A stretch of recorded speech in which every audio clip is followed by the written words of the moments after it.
Para sa mahilig manood ng mukbang videos dyan, para sa inyo to.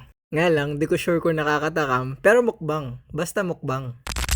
Angas ng pormahan light tila ninja Abat na patingin, ninja nga daw nga ni. Ngayon alam nyo na kung bakit siya na lang yung natitirang mantis natin at bakit siya matibay. So dahil dyan, papakitaan tayo ni Light kung paano magmukbang ng ipis nga lang. Though naka-hyperlapse naman to, tsaka hindi naman ganun ka-morbid yung pagkain niya, pero pasintabi pa rin sa mga kumakain. Bigyan na natin siya ng super juicy na lats para sulit naman. 10 days na itong ayaw kumain Pero goods pa din naman siya. Sobrang tibay talaga kaya nakakatuwa.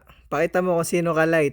Di niya pa kasi nakikita pero pag nakita niya na yan, matik na yan. Lapit pa natin konti. Ayan, nakita niya na. GG na yan, promise.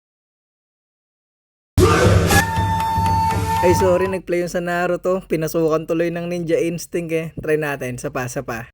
Dalihin mo na Light, mag-hyperlapse nga tayo Ayan, ito legit na talaga. Kinakapa niya na ng antena niya Lapit. Yun, dali niya na agad. So game, panoorin na natin kung paano niya ubusin yung pagkain niya.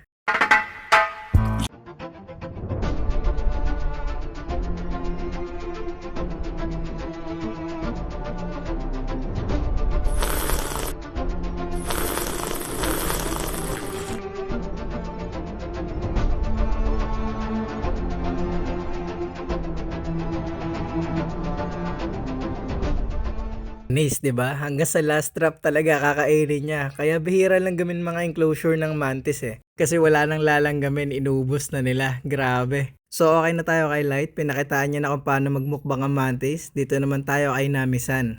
Ang napakatelok na jumping spider. Hirap na hirap ako maging cameraman na itong hinamunggal na to Kaya gulo-gulo na ito Tsaka ang hirap niya tantyahin kung kailan siya magmumolt. Kasi ang laki na ng abdomen niya Pero gala pa rin siya ng gala, hindi pa rin siya nagtatago. Ibig sabihin, hunting for food pa to, kaya bigyan na din natin. Kaso paano nga bibigyan? Takbo ng takbo. Gustong gusto ko siya kuhanan ng napakagandang takedown kagaya ng mga past jumping spider natin. Kaso sa ugali nito, wala, ganito lang talaga, hindi natin ma-close up kasi wala takbo ng takbo Buti nga napatigil ko pa siya checkpoint talaga malala. Pag ganyan, tayo na lang ilalapit, di ba? Ayan na. Yun. Pumapalag pa yung lats kay Namisan no? Pero wala na yan. Game na ba kayo makita si Namisan mag food trip? Let's go.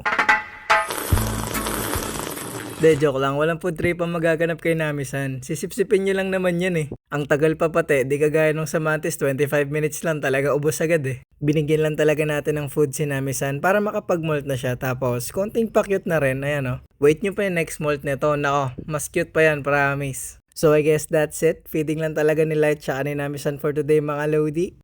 Bye-bye.